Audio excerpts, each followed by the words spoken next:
kwamba going for the mantle. Ninaposema habari ya going for the mantle, katika safari ya wokovu, katika watu ambao wameandikwa ni shujaa wa imani, na katika mambo yote ambayo yameandikika kwenye Biblia, ya kwamba kuna watu walifanya exploits, walifanya mambo makubwa. Biblia inasema kwenye Danieli sura ya 11 na aya yake ya 32, katika sehemu yake ya ba, inasema ya kwamba watu wanaomjua Mungu wao watafanya mambo makubwa na mambo ya kishujaa. Katika kila kizazi ambacho kilikuwa na watu waliotenda mambo makubwa, ni watu ambao walijua kupatiana the mantle.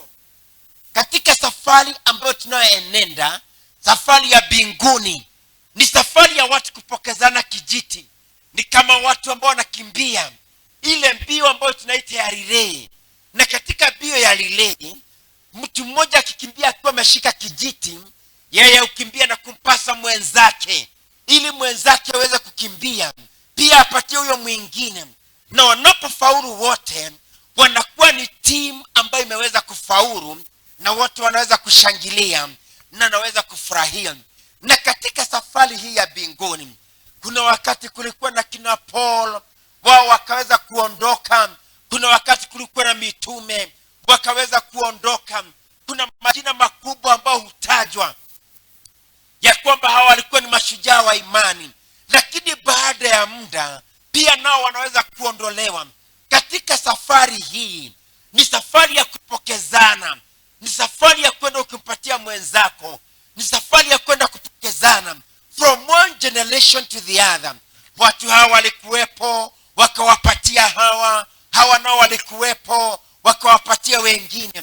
Kuna wazee ambao walikuwa mbele zetu, wakatupatia kijiti hiki za kueneza hili injili. Na wakati wetu nao umeendelea kupita, kuna kizazi hiki ambako kiko mbele yangu, kuna kizazi hiki ambacho kinanisikia siku ya leo. Mungu anatamani kuwapatia, Mungu anatamani kuwapatia, ili nao waendelee na kazi ya injili na kazi ya kueneza injili. Katika kitabu cha First Kings, Wafalme wa kwanza, sura yake ya 19, tutaliona neno la Bwana mahali pale. First Kings chapter number 19 and verse number 19. Kuna neno la Bwana liko mahali pale. First Kings chapter 19 and verse number 19. The Bible says, I'm reading from the NIV version. The Bible says, so Elijah went from there and found Elisha, son of Shaphat. He was plowing with a yoke of oxen, and he himself was driving the tail of the pair. Elijah went up to him and threw his cloak around him. Elisha then left his oxen and ran after Elijah. So let me repeat from verse number 20. Says, Elisha then left his oxen and ran after Elijah.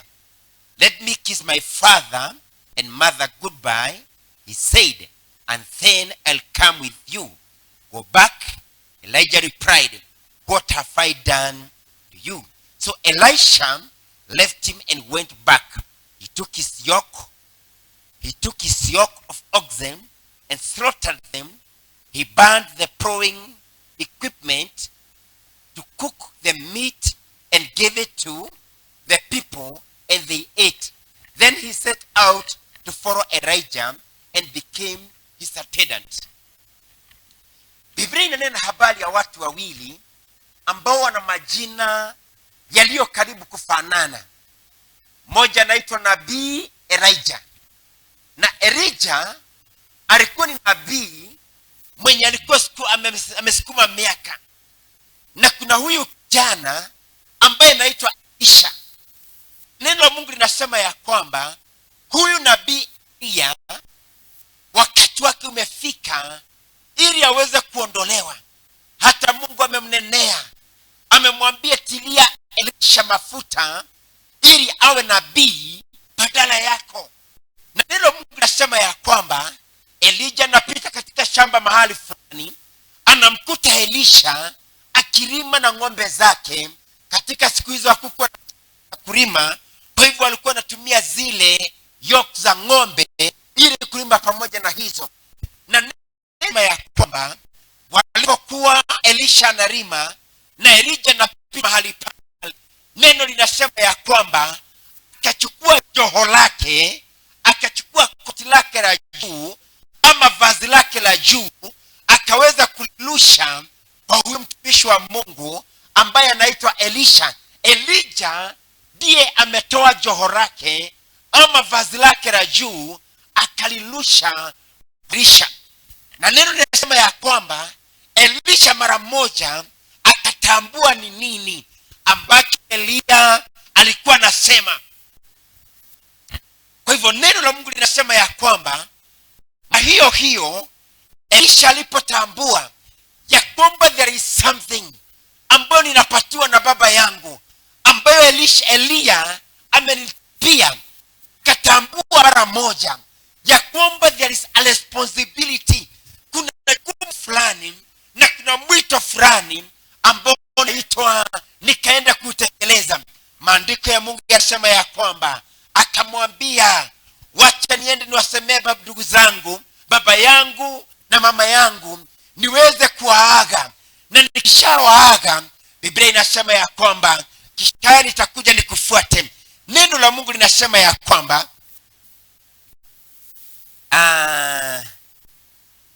Elisha aliporudi nyumbani, neno linasema ya kwamba akaenda akachinja wale ng'ombe ambao alikuwa nao. Kumbuka Elisha alikuwa na ng'ombe hawa 12 ambao walikuwa wanalima, na katika siku zile ng'ombe walikuwa nafungwa wawili.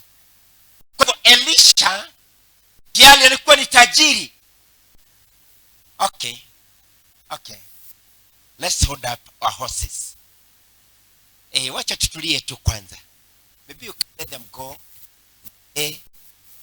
Si tutulie. I'm comfortable with that sound. Sina shida. Wanaisa pe sifa. Amen. And because I'm not taking very long, mtaweza kuziweka kwa wakati wake. But let's just concentrate. So the Bible says, huyu Elisha akachukua wale ng'ombe zake, apeni karia, akiwa na hizi ng'ombe zake ambao nimesema ya kwamba alikuwa na pairs 12. Kwa hivyo alikuwa na 24 ambao walikuwa nafuta zile plows ambao walikuwa nalima na wao. So Elisha lazima alikuwa tajiri, alikuwa mtu wa kutajika, akiwa na ng'ombe hawa na hizi 12 ambazo zilikuwa zinalima. Alikuwa ni mtu tajiri. Ni kama siku ya leo mtu ako na trakta zake, ako na matinga zake, lakini aliposikia mwito ambao umeshiwa na Elia, Biblia inasema ya kwamba akamwambia, wacha niseme kwa heli kwa baba yangu, halafu nikuja nikufuate. Biblia inasema alipoenda nyumbani akachinja wale ng'ombe ambao alikuwa analima nao, akavunja nira azitengeneze ziwe kuni ambazo angeenda kulima nazo. Na Biblia inasema ya kwamba alipofanya maono hiyo, akaondosha ng'ombe zake, akaweza kuwaua. Baadaye neno linasema ya kwamba akaweza kuwapatia wanyama, akaenda akamfuata Elia aweze kumtumikia. Akaenda akamfuata Elia aweze kumtumikia. Huyu Elisha alijua ni nini kilikuwa ndani ya Elia, alijua ni nini kilikuwa ndani ya Elijah, na alipojua ni nini kilikuwa ndani yake, Biblia inasema ya kwamba yeye akawachana na halia yake, akaachana na kazi zake, akaachana na mambo zake, akamfuata mtumishi wa Mungu, akaenda kumtumikia. Na neno la Mungu linasema ya kwamba baada ya wao kutembea pamoja, baada ya wao kufanya kazi ya Mungu pamoja, Biblia inasema ya kwamba ukisoma 2 Kings chapter number 2, 2 Kings, amen, 2 Kings and chapter number 2 verse number 1. 2 Kings chapter 2 verse number 1, the Bible says, when the Lord was about to take Elijah up to heaven in a whirlwind, Elijah and Elisha were on their way from Gilgal. Elijah said to Elisha, stay here, the Lord has sent me to Bethel. But Elisha said, as surely as the Lord lives, and as you live, I will not leave you. So they went down to Bethel. The company of the prophets at Bethel came out to Elisha and asked, do you know that the Lord is going to take your master from you today? Yes, I know. Elisha replied, but do not speak of it. Jina la Bwana lipewe sifa. Wakati wa Mungu kumchukua Elijah ulipofika, andiko yanasema ya kwamba Elijah ama Elia akamwambia Elisha, kaa mahali hapa, maana Bwana amenituma niende katika mji wa Betheli. Kaa mahali hapa, maana Mungu amenituma niende pale Betheli, na wewe ukae mahali hapa. Lakini Elisha, maana alikuwa mjua mtumishi wa Mungu, na tayari roho wa Elijah ulikuwa umeanza kuingia ndani ya Elisha. Biblia inatuambia ya kwamba akasema, mimi huwezi kuacha hapa. Tayari Elisha alikuwa amejua kile kilicho ndani ya Elia, na akajua ya kwamba Mungu anamchukua, na kwa sababu hiyo alitamani kumwandama, akandamani kuandamana pamoja naye, apelekane na yeye. Kuna kile alikuwa na hitaji. He wanted to hold the mantle. He wanted to get the mantle. Alitamani kupokea, alitamani kupata kutoka kwa mtumishi wa Mungu. Alitamani kupokea ule urithi ama ile karama ambayo ilikuwa na baba yake Elia. Alitamani kuipokea. Elisha alijua Mungu anamchukua bwana yangu. Anapoenda kumchukua, ninatamani aniwaachie the anointing ambayo iko ndani yake. Natamani aniwaachie nguvu ambazo ziko ndani yake, na kwa hivyo sitamuacha, nitaandamana pamoja na yeye. Na Biblia inatuambia ya kwamba walipofika pale Betheli, neno linasema ya kwamba wakawakuta manabii, wakaweza kumwambia Elisha, je, unajua ya kwamba siku ya leo Mungu anaenda kumchukua bwana yako aondoke kutoka kwako? Elisha akawaambia, mimi ninajua maneno hayo, kwa hivyo msiyaseme. Sina haja ya kuambiwa, ninajua maneno haya, lakini kuna kile ninahitaji, kuna mambo ninayahitaji. Lazima niyapokee, lazima nimfuate mpaka nipokee alicho nacho baba yangu, alicho nayo mtumishi wa Mungu. Natamani niweze kuipokea. Maandiko yanatuambia ya kwamba walipoenda pamoja, walipofika pale Betheli, manabii wakaanza kunena haya, lakini Elisha akawaambia, komeni, ninaelewa, ninajua, lakini niwachizeni. Neno linasema ya kwamba walipoendelea, Elijah akamwambia Elisha, Bwana amenituma niende kule Jericho, na ninapoenda kule Jericho, kaa hapa Betheli na mimi nitaenda Jericho. Biblia inasema ya kwamba Elisha akamwambia, kama vile Mungu aishivyo na kama vile pia wewe waishi, hutaniacha hapa, nitaandamana pamoja nawe. Kwa hivyo wakaondoka wote wawili, wakaenda mpaka Jericho. Na walipofika Jericho, neno linasema ya kwamba manabii wakatokea, wakamuuliza Elisha, Je, wajua ya kwamba Bwana anaenda kumchukua bwana wako aende ukaweze kwenda pamoja naye?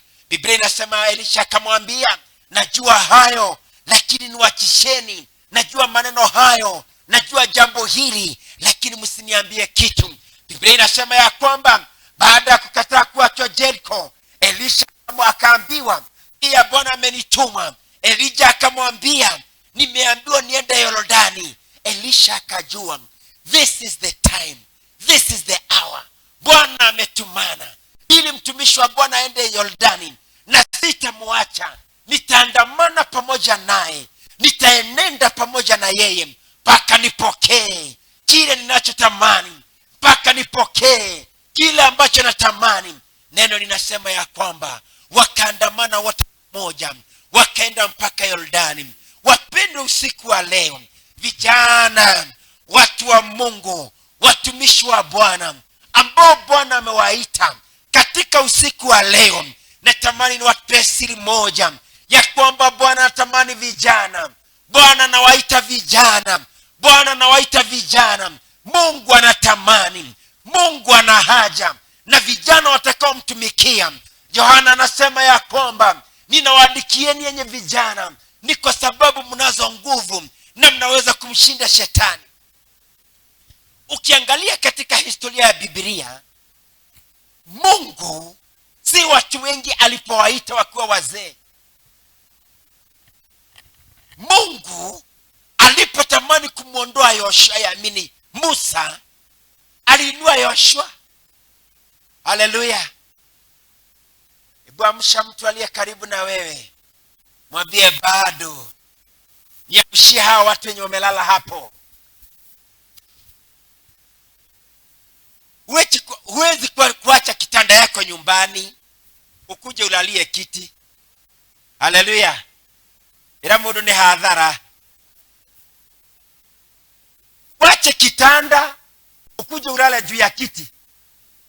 Hebu amsha huyo.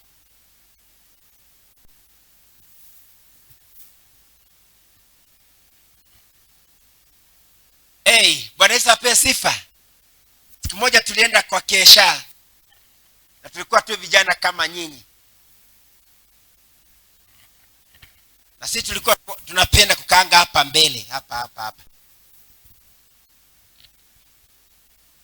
Na kijana mmoja akazinzia akarara. Ambia mtu kazinzia akarara.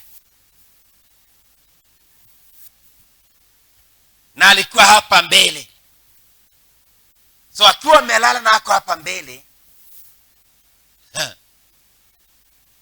unajua mtu akilala hujifungulia.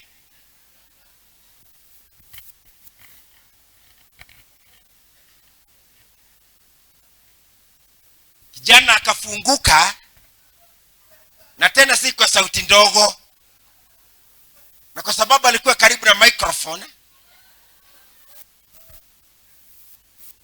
Kufikiria ni nini tulisikia? Ambia mtu chunga, usiwachilie.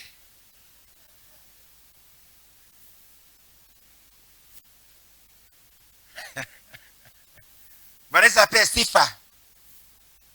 Uza mtu aliye karibu na wewe, mwambie usinishtue.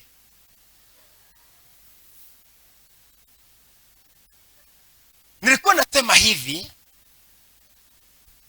katika mwito wa Mungu kwa watu wote ambao Mungu aliwaita, in most cases God has called young men. When I'm talking about men, I'm talking about both genders. Unatambua ya kwamba Mungu anapoitana, look at Joshua. Joshua was a young man. Ambia mtu Joshua alikuwa young man. Na yeye ndiye alikuwa successor wa Moses. The Bible says, inasema ya kwamba katika kitabu cha Yoshua 1, after the death of Moses, God called Joshua. Bwana Yesu apewe sifa. Yoshua alikuwa ni kijana mdogo, na Mungu akaweza kumuita asimame nyamba ya Moses. Ukiangalia vijana, ukisoma katika kitabu cha Daniel, Biblia inasema ya kwamba mfalme wa Babiloni alipohitaji watu wa kumtumikia, alisema nitafutiwe katika vijana wa Yahudi ambao walitekwa kutoka Yerusalemu, vijana wenye akili, vijana wenye sura mzuri, vijana ambao wanaweza kuelewa mambo kwa haraka. Haleluya, Yesu apewe sifa. Vijana ambao wana akili, vijana wenye sura mzuri, vijana wenye wanaweza kupata elimu kwa haraka, wenye wanaweza kufundishwa mambo na yapate kwa haraka. Kwa Kikuyu Biblia inawaita anake akuoku. Haleluya, anake mekete atia vijana wenye akili, watu wenye wanaweza kuelewa mambo na kushika mambo kwa haraka.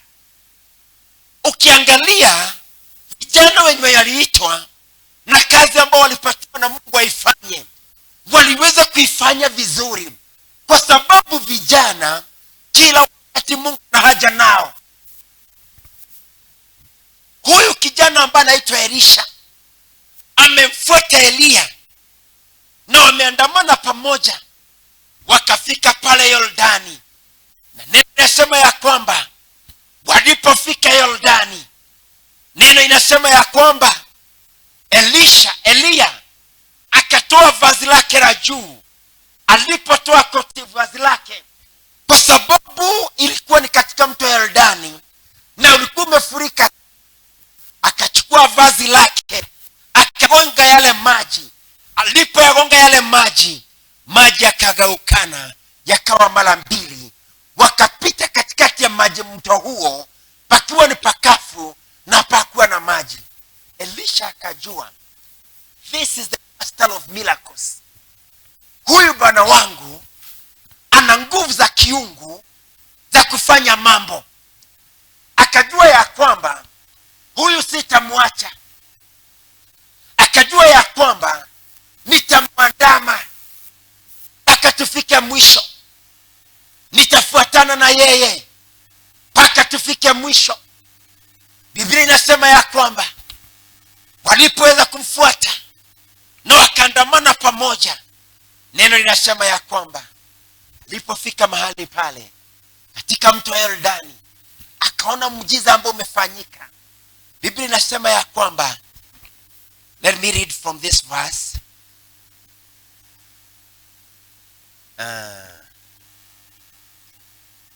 Reading from verse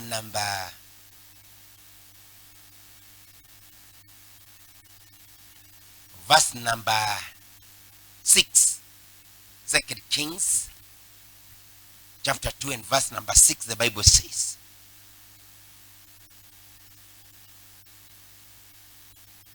then Elijah said to him, stay here, the Lord has sent me to Jordan. Na naomba tu to concentrate. Preachers who are not very good at being disturbed wakati naendelea. Kwa hivyo wakati naendelea, I'm not taking long. Napenda maximum utulivu tu wa kutosha. Sababu tukianza mambo zingine, watu wote wana concentrate on what you are doing. So let's finish up and then you'll continue with any other business. So the Bible says, verse number 6. Then Elijah said to him, stay here, the Lord has sent me to Jordan. And he replied, as surely as the Lord lives, and as you live, I will not leave you. So the two of them walked on. 50 men of the company of the prophets went and stood at a distance, facing the place where Elijah and Elisha had to stop at the Jordan. Elijah took his cloak, rolled it up, and struck the water with it. The water divided to the right and to the left, and the two of them crossed over on dry ground. When they had crossed, Elijah said to Elisha, tell me, what can I do for you before I'm taken from you? Let me inherit a double portion of your spirit. Elisha replied, you have asked a difficult thing. Elijah said, yet if you see me when I am taken from you, it will be yours, otherwise not. Elisha amefika katika mahali penye sasa alikuwa ametegea, mahali penye alikuwa amegojea. Ana kile kitu ambacho alihitaji kutoka kwa baba yake. Ni vizuri vijana kuwa na maono na kuwa na mwelekeo, na kile ambacho kwa Mungu ni vizuri kuwa focused. There were distractors ambao wangezuia Elisha kupokea the mantle, kupokea ile nguvu ambayo alitamani kuwa nayo. A company of prophets walikuwa wamemjia, wanamwambia, je, unajua ya kwamba baba wako anachukuliwa? Je, unajua? Alikuwa ametishwa mara kadhaa, lakini alijua kuna kile ambacho nakihitaji. There is something that I'm going for. Ni vizuri vijana kuwa kijana mwenye mwelekeo, kuwa kijana mwenye malengo, kuwa kijana mwenye najua msimamo ni huu. Mimi natamani hiki, mwelekeo huu. Mimi sina kuchanganyikiwa, mimi sina nia mbili, mwelekeo huu. Vijana ambao wamefaulu, vijana ambao wameshinda katika ulimwengu huu, vijana ambao Mungu anaweza kuwatumainia, vijana ambao anaweza kutegemewa, ni vijana walio na mwelekeo, vijana ambao wanajua hiki ndicho ninatamani, haya ndio malengo yangu, na this is my goal. Lazima niipate, lazima niweze kufikisha mahali ambako ninahitaji. Hata katika shuleni, vijana ambao wamefaulu, hata katika masomo, ni vijana walio na lengo, ambao wana nia na wanajua jambo hili ndilo ninalolitamani.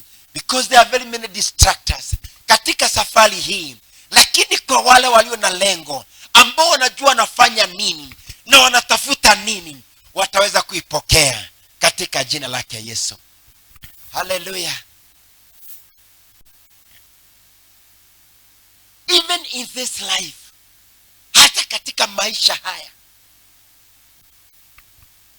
watu wa kupatapata hapa na pale, watu walio na nia mbili, watu ambao wanakanyanga hapa na kwengine. Zamani tuliweza kupewa hadithi ya kwamba wakati mmoja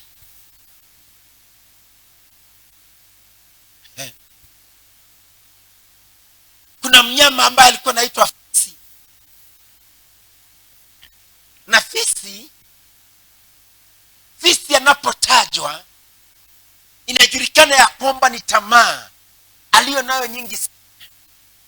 Na mnyama huyo anaitwa fisi, inasemekana ya kwamba yeye hunusanusa na utamani ya kwamba aende sehemu ambayo nasikia harufu ya kile kitu ambacho anatamani. Na kwa hivyo siku moja akafuata harufu ya kitu fulani ambacho alikuwa nasikia harufu yake, lakini alipokuwa akienda akapata mahali penye palikuwa na njia panda. Na ikawa ya kwamba kulikuwa na njia inaelekea hivi na nyingine inaelekea hivi, na huyu fisi hakuwa shua ni njia gani iliyo na harufu ambayo anatamani kuifuatia. Kwa hivyo huyo fisi alipofika mahali pale, akasema, kwa sababu nafikiria ni hii na pia nafikiria ni hii nyingine, nitajinyosha nipanue miguu yangu, miguu miwili ipitie njia hii na miguu mingine miwili ipitie njia hii nyingine, lakini sitapoteza mnofu ambao unasikia ukinukia. Na alipojivuta miguu miwili kielekea hivi na miguu miwili kielekea hivi, inasemekana ya kwamba yule fisi akapasuka katikati na akaweza kufa. Ni kwa sababu ya kutamani endea katika njia mbili.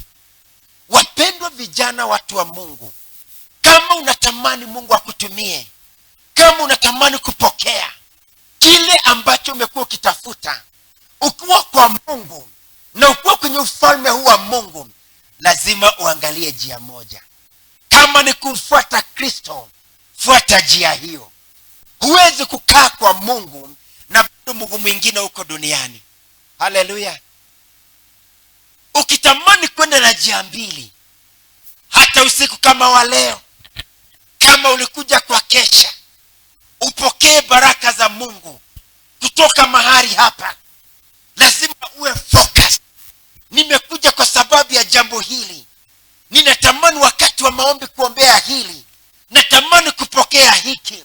Kuna watu wangehitaji nguvu za Roho Mtakatifu ndani ya maisha yao. Kuna wengine wanaombea mambo fulani, na umekuja usiku wa leo ukitamani upokee. Kama umekuja na nia moja, na kuhakikishia utapokea katika jina la Yesu. Utapokea katika jina la Yesu. Kile ambacho na Mungu atakupatia katika jina la Yesu. Lakini kama umekuja na mambo mawili ya kwamba natamani hiki na natamani hiki, utapasuka kama fisi. Mungu atusaidie. Elisha, as I go to finish,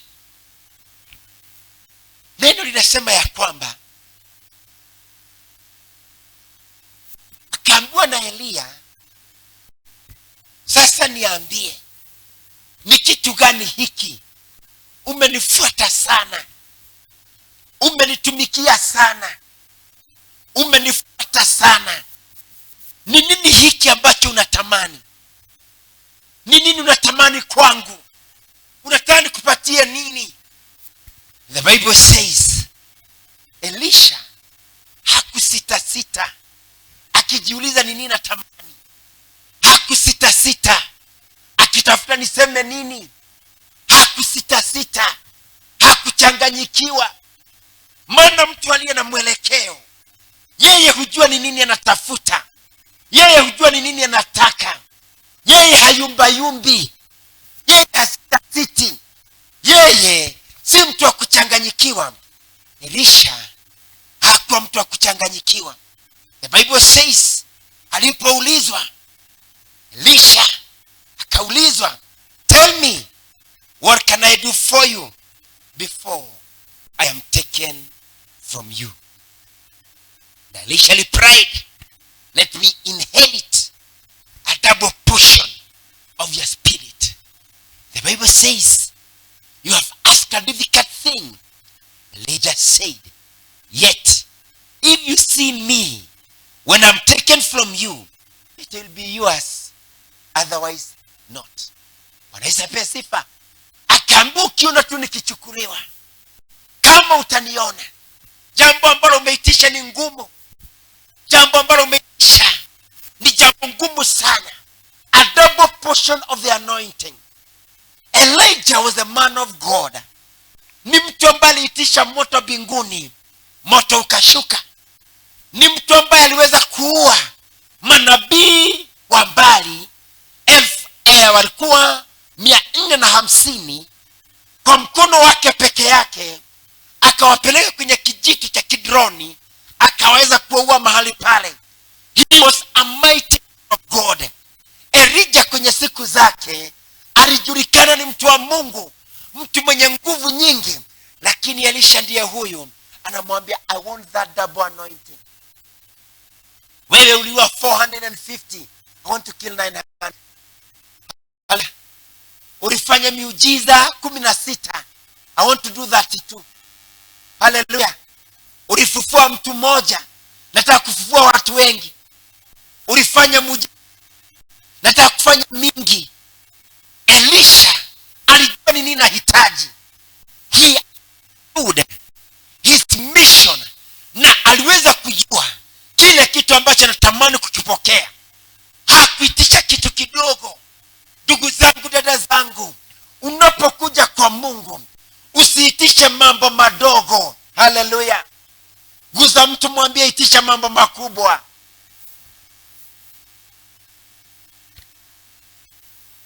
Unapotamani katika maisha haya, don't go for the little things. Haleluya. Haleluya. Unapotamani kwa Mungu usitamani mambo madogo, tamani mambo makubwa. Hata usiku wa leo unapoomba, usiombe mambo madogo, omba mambo makubwa. Haleluya. Praise the Lord. Bwana Yesu apewe sifa. Na napoenda kumaliza niwapatie kangano kengine. Vijana wanapendezwa na ngano. Wakati mmoja, it is said, kuna ndege ambaye anaitwa tai. Wangapi wanajua tai? Naitwa eagle. Anigo.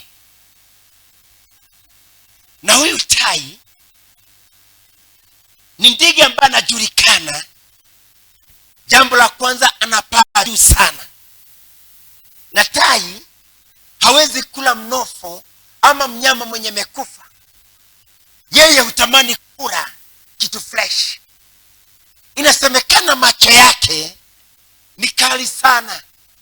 Anaweza kuona kilometers mingi. Pia anaweza kuona mdudu hata mdogo sana. Na akiwa juu sana, anaweza kuona labda ni sungura, ama anaweza kuona mnyama yeyote. Na huyu tai, yeye anaweza kwenda juu sana, na anaweza kufanya mambo mengi. Wacha nisielezee mambo mengi kuhusu tai. Lakini inasemekana wakati mmoja, akiwa kwenye mlima, viota vyake ukaa juu. Na alipokuwa ameweka kiota chake juu,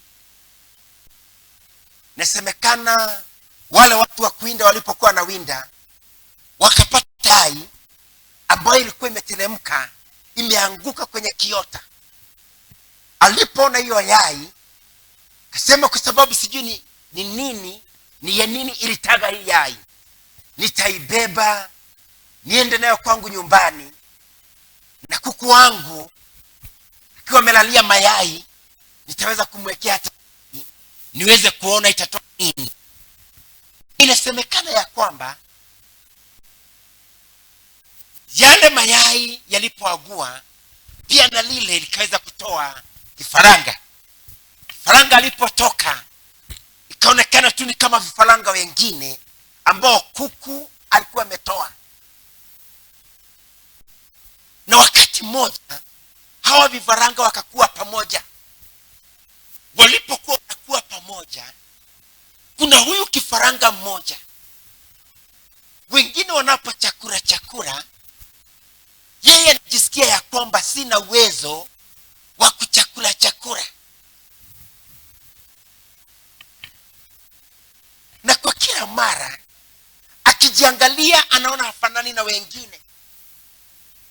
Akiangalia biki yake haikai kama ile zingine. Walipoendelea kukua, akajisikia hata manyoya yake yameanza kuwa marefu kuliko zingine. Na kila mara alikuwa anashindwa, kwa nini mimi najisikianga wa kipekee? Kwa nini mimi sifanani na wale wengine? Na siku moja, akiwa amekaa tu na vifaranga wengine, sasa wameanza kuwa wakubwa, akasikia ndege mwenye alikuwa juu akienda akilia. Vifaranga wengine wote wakakimbia kwenda mafichoni, lakini yeye akajisikia kwa nini nitoroke? Kwani huyo ana nini? Huyo mwenye anatorokewa kwa nini ana nini? Akajisikia mimi sitaenda. Na alipomwangalia huyo ndege mkubwa akipaa kule juu, akasikia hata na mimi sitakaa hapa chini kukaa kuchakula chakula. Akasema hata na mimi nitajaribu kupaa.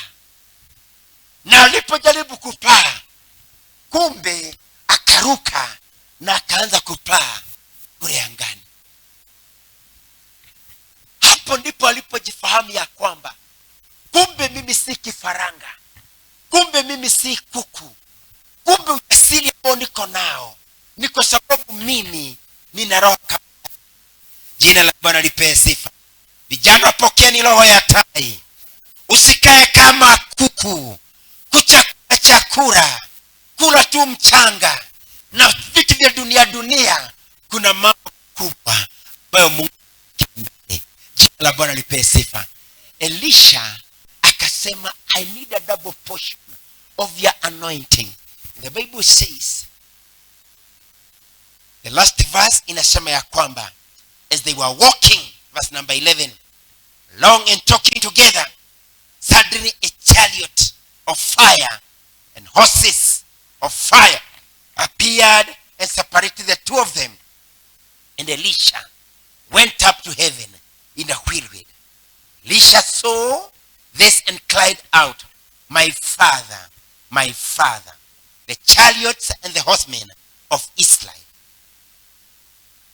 And Elisha saw him no more.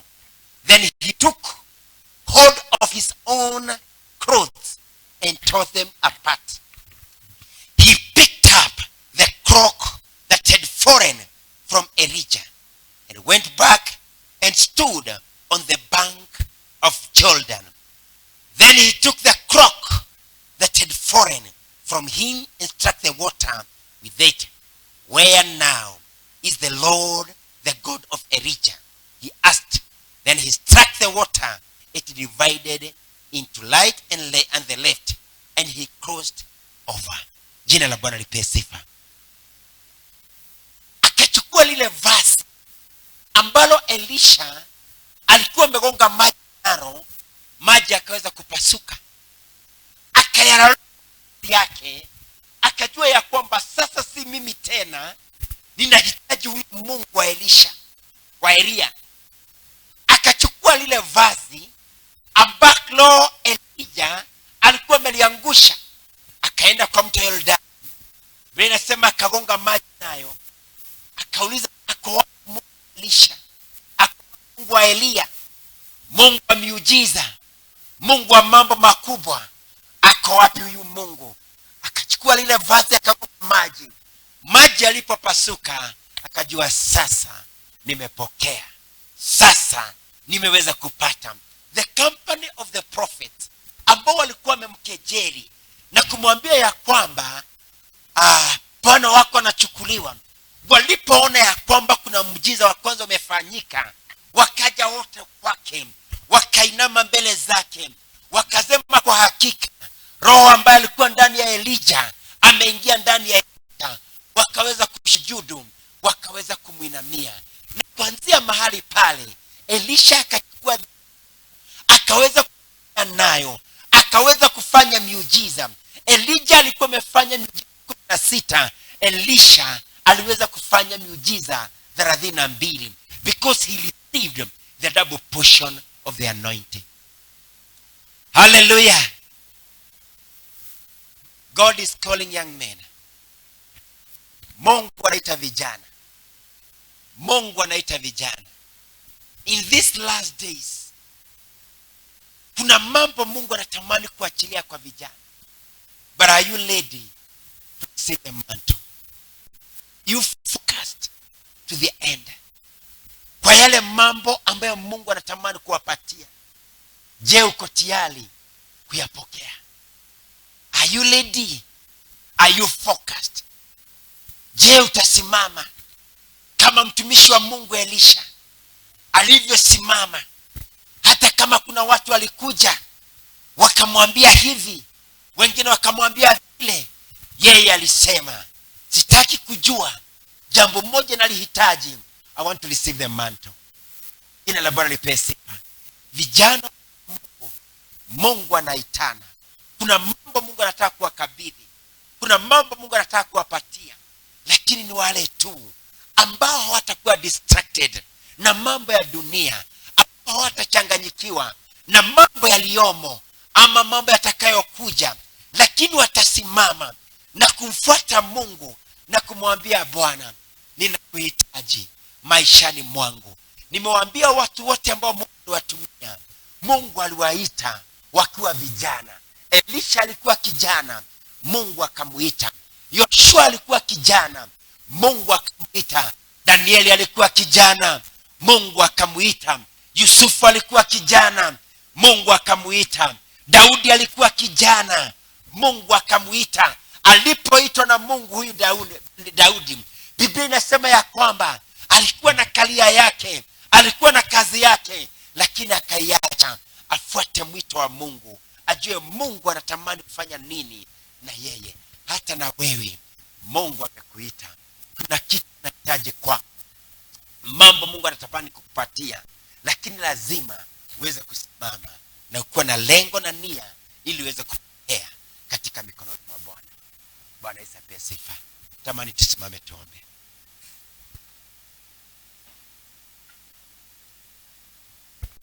Natamani aliyetuongoza kwa worship aweze kutuongoza kwa pambio moja